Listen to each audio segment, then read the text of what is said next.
Assalamualaikum warahmatullahi wabarakatuh. Apa kabar semuanya sobat dimanapun Anda berada. Berjumpa kembali di channel Jumpa Hamzah. Untuk Anda yang baru bergabung dan baru menemukan channel ini, saya ucapkan terima kasih, selamat datang. Mudah-mudahan channel ini bisa memberikan manfaat dan edukasi kepada Anda semua. Indonesia itu mengalami beberapa perubahan kurikulum. Tentunya bagi Anda yang pernah merasakan bagaimana perubahan kurikulum itu dari mulai Indonesia awal berdiri, awal merdeka hingga tahun 2023 ini, tercatat Indonesia setidaknya pernah mengalami perubahan kurikulum hampir 12 kali. Dan terakhir saat ini tercatat Indonesia menggunakan kurikulum merdeka. Tentu tujuan dari perubahan atau penyesuaian kurikulum ini adalah untuk bertujuan membangun serta memperbaiki sistem pendidikan nasional yang ada di negara kita. Dan tentunya ini merupakan sebuah perjalanan panjang karena perubahan kurikulum itu tentunya harus dipikirkan secara matang-matang dan tentunya melibatkan berbagai pihak, bukan hanya pihak yang ada di sekolah saja atau pihak-pihak yang berhubungan dengan dunia kependidikan saja, melainkan seluruh elemen masyarakat itu harus terlibat dalam perubahan kurikulum. Karena kurikulum itu sendiri dibuat dengan tujuan untuk memperbaiki, ya, untuk memperbaiki bukan hanya sistem pendidikannya, tetapi juga memperbaiki masyarakat yang ada di sekitarnya. Tetapi pertanyaan terbesarnya adalah, dari sekian banyak kurikulum yang berubah di Indonesia, yang hampir 12 kali itu, kenapa pendidikan di Indonesia masih tetap sama saja dengan yang dulu-dulu? Kenapa ini bisa terjadi? Apakah memang sudah nggak usah diubah aja kurikulum itu? Tetap biarkan saja berjalan sambil dilihat, setelah itu baru jangan buru-buru direvisi. Apakah memang harus seperti itu? Ya, ini akan kita coba bahas di episode kali ini. Ayo kita coba analisis dan kita putar dulu intronya.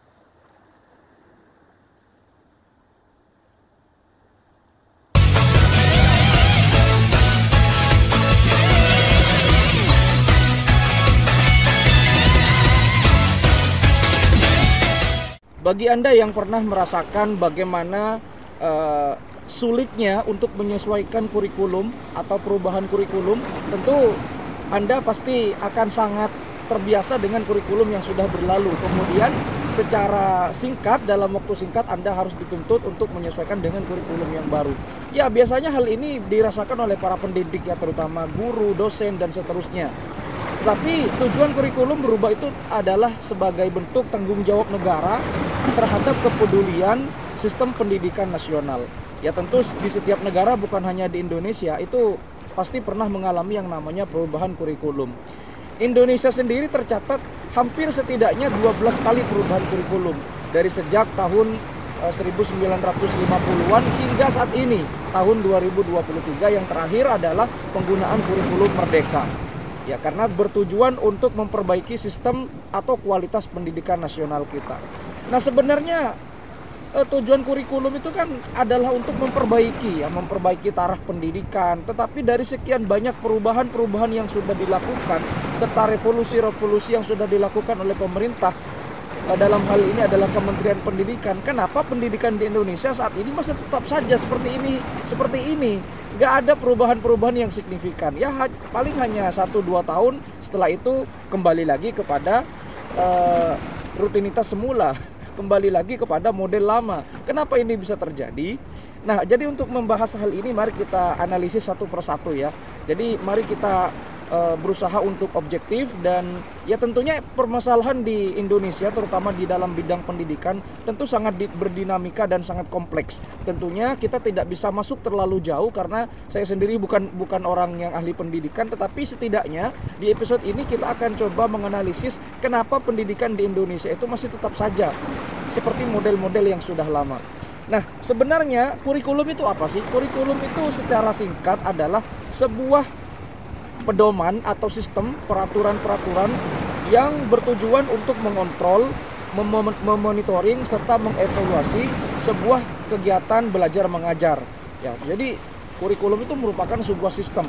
Nah, kalau kurikulum itu adalah sistem, maka yang memakai sistem itu tentunya harus tahu seluk-beluk dari sistem itu. Karena kalau kita misalkan pergi ke sistem dari sebuah handphone misalkan, sistemnya apa? Kita harus tahu tuh kelebihan dan kekurangannya. Ya tentunya setiap sistem pasti memiliki kelebihan dan kekurangan masing-masing.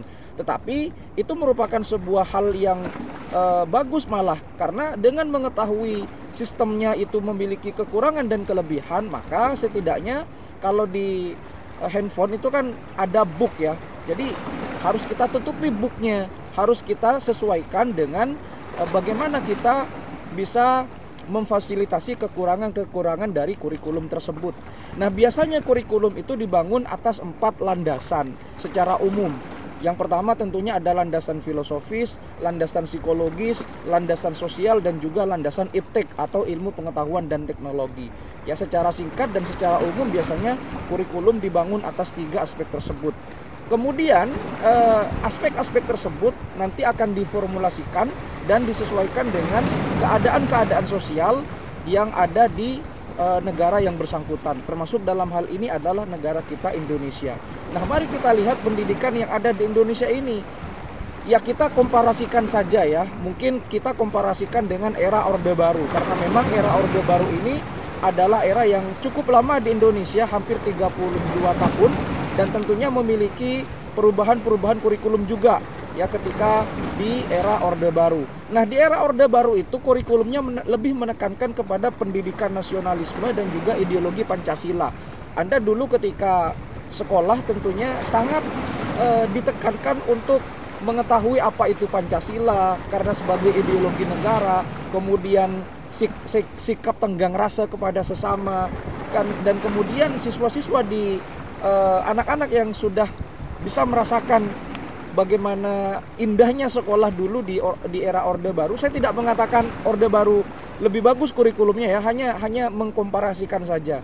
Jadi dulu di era Orde Baru itu seolah-olah siswanya lebih teladan karena memang lebih menekankan kepada pendidikan moral Pancasila dan juga ideologi-ideologi nasionalisme. Anda dulu pasti mengetahui sebelum masuk kelas itu kan ada baris berbaris, siapa yang paling rapi masuk duluan. Ya mungkin ini masih diterapkan sampai sekarang, tetapi ya entah di mana ya, tapi mungkin ada beberapa sekolah yang menerapkan.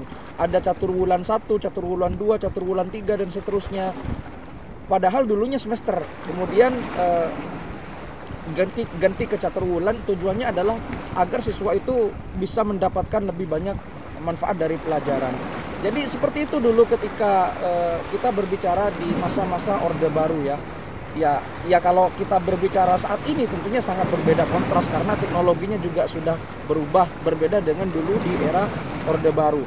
Tetapi kenapa pendidikan di Indonesia walaupun kurikulumnya berganti terus-menerus ya, di-upgrade, ganti lagi, ganti menteri, ganti pendidikan lagi, ganti lagi dan seterusnya. Kenapa siswanya dan guru-gurunya itu ujung-ujungnya 1-2 tahun lah mereka menyesuaikan. Tapi setelah 3 tahun, 4 tahun mereka akan kembali ke model lama lagi. Kenapa bisa begini? Nah, tentunya permasalahan ini sekali lagi sangat kompleks dan sangat dinamis. Jadi sebenarnya tanggung jawab pendidikan itu bukan hanya terletak di orang-orang yang berkutat dalam dunia pendidikan. Tidak berkutat kepada menteri pendidikan, tidak berkutat kepada guru, dosen, praktisi pendidikan, atau dewan pendidikan yang belum lama ini sudah dibentuk tapi fungsinya entah seperti apa. Tetapi semua elemen masyarakat harus terlibat dalam sebuah penyusunan kurikulum dan juga pendidikan nasional. Contohnya begini deh. Jadi sekarang rambu-rambu lalu lintas di SD itu mulai sudah ditinggalkan oleh anak-anak. Ya, jadi ya memang sih semuanya bisa diakses dari internet, tetapi kan setidaknya anak-anak itu bisa melihat rambu-rambu lalu lintas di kelas. Bagaimana huruf P dan huruf P dicoret itu apa bedanya? Kemudian bagaimana ketika mereka melihat marka-marka jalan, setidaknya mereka harus tahu, dan ini seharusnya dipertahankan oleh guru-guru yang bersangkutan yang ada di sekolah. Kemudian ketika mereka numpang mobil ayah, kemudian ketika ayahnya nggak sengaja dalam tanda kutip melewati atau menerobos lampu merah, seharusnya ditegur oleh anaknya, dan ayahnya dalam hal ini nggak boleh menerobos lampu merah apapun alasannya. Jadi tanamkan kejujuran, tanamkan nilai-nilai kedisiplinan, tanamkan moral-moral kedisiplinan kepada anak. Di kelas juga begitu, guru-guru seharusnya lebih disiplin daripada anak. Kenapa? Anak itu seharusnya mencontoh guru. Jadi kalau gurunya mengajar, tolong jangan main HP. Ya, jangan main HP. Kecuali HP-nya sangat dibutuhkan. Kalau sekiranya guru itu masih mampu berpikir, jangan gunakan Google, biar anak-anak tidak meniru. Ya, upgrade dirimu sendiri oleh wahai para guru. Kalau sekiranya Google itu diperlukan, baru digunakan. Ya, jadi walaupun ada aplikasi penerjemah, ada aplikasi hitung-hitungan matematika dengan rumus-rumusnya yang bisa terpecahkan, tolong guru jangan lihat itu dulu. Tunjukkan jati diri seorang guru. Anda bukan hanya mengajar tapi juga mendidik. Sekiranya ketika Anda bisa menyelesaikan soal dengan pikiran Anda sendiri, jangan gunakan internet, jangan gunakan Google. Please, tolong ya, please. Ya, don't use Google in the class. If you can solve this problem with yourself, do not using Google, okay? Please teacher. Jadi itu merupakan sebuah tanggung jawab dan ini akan dicontoh oleh anak-anak, akan dicontoh oleh murid. Kemudian tolong para guru tanamkan karakter-karakternya. Dulu kan kurikulum K13 atau kurikulum 2013 itu kan menekankan kepada karakter, bagaimana building karakter kepada seorang anak. Jadi tolong ya, karakter-karakternya memang dipupuk. Nggak usah menggunakan internet jika tidak diperlukan. Nggak usah chattingan dengan para guru yang lain jika pembelajaran sedang berlangsung. Kepada kepala sekolah, tolong ini diterapkan benar-benar di sekolah. Jadi kalau misalkan selama pembelajaran tidak boleh ada notif apapun ketika pembelajaran berlangsung. Baru ketika break time, baru bisa chatting atau bisa memberitahukan notif-notif yang lain. Nggak usah bermain sosial media para guru ketika Anda sedang aktivitas belajar mengajar, agar bisa dicontoh oleh siswanya. Kan lucu, siswa nggak boleh bawa HP tapi gurunya juga main HP. Lucu kan? Nggak adil kan? Nggak fair kan? Itu yang hanya seabrek ya, hanya seabrek dari sekian banyak permasalahan dinamika di kehidupan dalam konteks dunia pendidikan kita. Kemudian untuk para misalkan penegak hukum, polisi kah, ya pengacara kah, jadi tolong tanamkan nilai-nilai kejujuran, kedisiplinan. Penegak hukum itu harus berhenti untuk menyalahgunakan jabatannya. Nggak boleh polisi sogok menyogok. Kemudian kalau misalkan acara televisi itu memang benar-benar dikontrol. Ya, jadi kalau dulu misalkan di zaman Pak Harto, lagu-lagu yang cengeng, ya Anda pasti pernah tahu yang namanya artis Betharia Sonata. Lagunya sangat meledak. Dan dulu lagu yang cengeng dari Betharia Sonata, Hati Yang Luka itu sempat dilarang tampil oleh Menteri Penerangan pada waktu itu, Pak Harmoko. Tujuannya adalah lagu yang cengeng, ya, yang Betharia Sonata yang meledak albumnya itu seolah-olah melemahkan pembangunan nasional yang sudah dibangun oleh Pak Harto. Jadi Pak Harmoko dalam hal ini itu melarang lagu-lagu yang bertemakan cinta-cintaan, yang mana lagunya Betharia Sonata, Hati Yang Luka itu nggak sesuai dengan karakter orang Indonesia yang sudah dipupuk sudah sejak lama. Bagaimana semangat pembangunan nasional sangat bergeliat pada waktu itu. Berbeda dengan zaman sekarang, seharusnya peraturan-peraturan yang seperti itu dihidupkan lagi. Bagaimana lagu-lagu TikTok itu seharusnya nggak boleh diputar oleh anak yang di bawah umur, atau tidaknya anak yang masih SD lah, seperti itu. Agar harapan dunia pendidikan itu memang terserap dan juga bisa apa istilahnya ya, bisa terintegrasi di semua kalangan, nggak hanya di pendidikan saja, nggak hanya guru saja yang seperti itu. Nah, itu baru sekian dari beberapa masalah ya. Ya tentunya masih sangat banyak masalah-masalah pendidikan yang harus diselesaikan kalau kita berbicara tentang kurikulum. Karena percuma kurikulum berubah tapi modelnya juga akan kembali ke seperti semula, kan percuma. Gimana kalau misalkan kurikulum itu dibiarkan saja? Kan umumnya kurikulum itu berubah setiap 5 tahun bahkan 10 tahun. Ya, kalau di negara-negara seperti negara maju seperti Finland dan juga negara-negara Eropa lainnya, kurikulum itu nggak berubah, tapi di istilahnya itu kalau di dunia otomotif di facelift. Ya, kalau di facelift itu dia nggak berubah, tapi ada perubahan yang sedikit, tapi nggak mencolok gitu. Jadi kalau misalkan Anda pernah beli sepeda motor itu kan ada yang di-upgrade, ada yang di-facelift.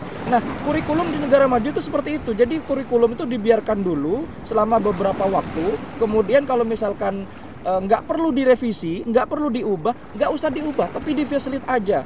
Ya, ada penyegaran-penyegaran yang tentunya disesuaikan dengan perkembangan zaman. Nggak usah dirubah dulu. Kalau dirubah, maka nanti aturan-aturan yang sudah melekat kepada sekolah-sekolah, yang sudah melekat kepada siswa, kepada guru, kepada dinas nasional, itu akan sulit untuk menyesuaikan lagi, untuk beradaptasi lagi. Kenapa? Karena mulai dari nol lagi. Buktinya, kurikulum K13 berganti kurikulum Merdeka Belajar. Kemudian Merdeka Belajar nanti ganti lagi. Sehingga ini akan menjadi blunder tersendiri. Nanti mulai dari nol lagi, guru-guru dituntut untuk buat RPP lagi, untuk penyesuaian RPP lagi, administrasinya sangat ribet lagi. Akhirnya apa yang terjadi? Ya pusing. Seperti itu. Nah, kemudian kalau misalkan di suasana kelas ya, di Indonesia kan itu menerapkan tentang mata pelajaran yang sangat kompleks, di mana siswa itu wajib untuk setidaknya mengambil mata pelajaran yang ada di kelasnya. Tapi kalau di Amerika misalkan, di negeri Paman Sam itu nggak ada sistem yang seperti itu. Di sana itu moving class. Jadi siswa itu yang mendatangi guru. Kalau di Indonesia, guru yang mendatangi siswa. Nah, di Amerika nggak seperti itu. Tapi siswa mendatangi guru dan siswa itu mengambil mata pelajaran yang mereka sukai. Jadi karena mata pelajaran yang mereka sukai, akhirnya mereka setidaknya lebih terkonsen untuk menekuni bidang-bidang yang mereka sukai mulai dari pendidikan dasar. Kalau di Indonesia kan tidak seperti itu. Nah, karena siswa itu mendatangi guru atau sistemnya moving class, maka teman-teman yang ada di kelasnya juga berbeda-beda. Dan ini akan memberikan pengalaman pembelajaran yang menarik. Berbeda dengan di Indonesia yang temannya itu saja. Tetapi kalau di Amerika itu ada moving class namanya. Ya, jadi temannya itu berbeda-beda setiap pembelajaran. Dan sekali lagi gurunya di sana nggak datang, tapi siswanya yang datang. Begitu. Berbeda kalau di Indonesia ya. Gurunya sampai telat masuk ke kelas. Itu pun masih ada ceramah dan seterusnya. Dan seperti itulah dinamika pendidikan, dan tentunya perubahan kurikulum itu memang diperlukan. Tetapi kalau misalkan masyarakatnya masih seperti ini, ya nggak usah dirubah dulu lah. Istilahnya di facelift aja. Sekali lagi ini kembali lagi kepada karakter bangsa kita, karakter dunia pendidikan kita itu seharusnya tidak dipertanggungjawabkan oleh satu pihak saja, tetapi semuanya harus bertanggung jawab dalam hal ini agar kemajuan dan perubahan kurikulum itu sejalan dengan visi misi bangsa kita. Jadi bukan hanya tanggung jawab seorang guru, seorang dosen, menteri pendidikan, kepala dinas, kepala sekolah, enggak, tapi seluruh elemen masyarakat dari mulai yang orang kaya, orang miskin, orang siapapun itu harus bertanggung jawab kepada perubahan atau setidaknya adalah tujuan pendidikan untuk maju. Karena dengan seperti itu, dengan kolaborasi yang seperti itu, maka ya memang perlu waktu yang agak lama, tapi ini nggak sulit kok. Jadi mari kita bersatu, kerjasama agar tujuan pendidikan kita menjadi semakin baik. Kalau sudah seperti itu, maka perlu dirumuskan kembali kurikulum yang tepat. Jangan buru-buru untuk merubahnya, tapi di-facelift saja. Ini hanya sebatas pendapat saya. Kalau misalkan ada kata-kata yang salah, ada keterangan saya yang melenceng, silakan kritik dan saran tetap saya tunggu. Mudah-mudahan pendidikan kita terus maju. Terima kasih, tetap semangat untuk terus berkarya. Assalamualaikum warahmatullahi wabarakatuh.